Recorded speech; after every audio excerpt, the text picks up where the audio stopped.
Money Monday is sponsored by Husky Financial.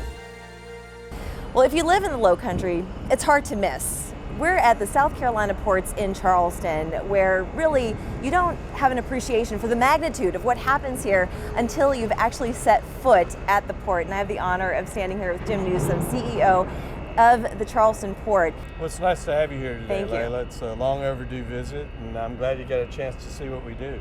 Well, you know, it's impressive because what I think I'm most impressed by is that every single person here who works here, they have a specific job and they do it so well. So how do you amass that kind of a workforce, first of all? Well, we have a very skilled workforce, and it requires that because it's very detail-focused and intricate work. And we just had a meeting with the ILA, the longshoremen, yesterday. We have, over 5,000 people between port workers and the ILA. And there's a lot of legacy and heritage here, a lot of multi-generations and families, so it's work that people are proud of.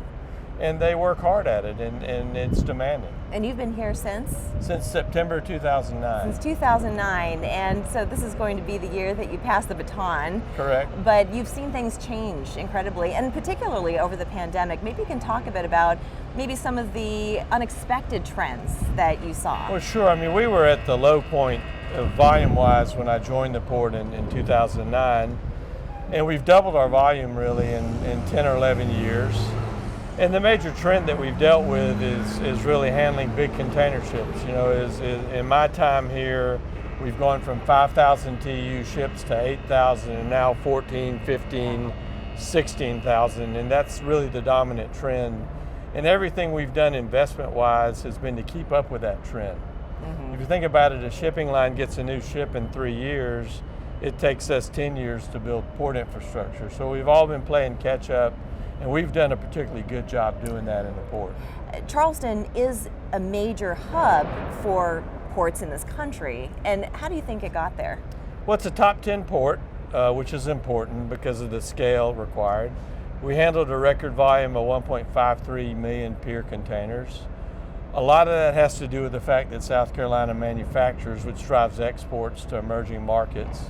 And also the fact that we import to feed the population growth. So nobody's moving from South Carolina back to New Jersey. So our population has grown tremendously, and that drives retail consumption. I think retail consumption is what has really driven our growth, particularly in the pandemic, as we bought more goods and less services because we were bored and we had to buy things. If you think about it, we bought 20% more as a country. We're the only country in the world who has purchased 20% more. The average country has purchased 2 or 3% more. And so that has driven a record volume. So the supply chain is challenged, and that's really a polite way to say it. Right. Now, challenges, there's always challenges. So when you hear about all the imports, when you see all the containers coming up on these ships, there's still a bit of an issue getting those containers onto trucks and out into the communities. So if you just look at the import supply chain, you really have two things to do. One is you want to get the ship into the dock and get the container off the ship and ready to go out. So that's challenge one. The next challenge is to get it out on a truck and out the gate and into a distribution center.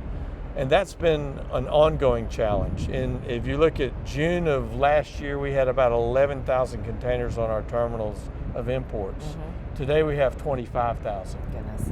So that's more than we need to have here. And we're doing that without any more chassis, so containers move on chassis. There's 60,000 chassis in the South Atlantic chassis pool. In normal times, they stayed out for 8 days. Yeah. Today, they're staying out for 16 days. Mm-hmm.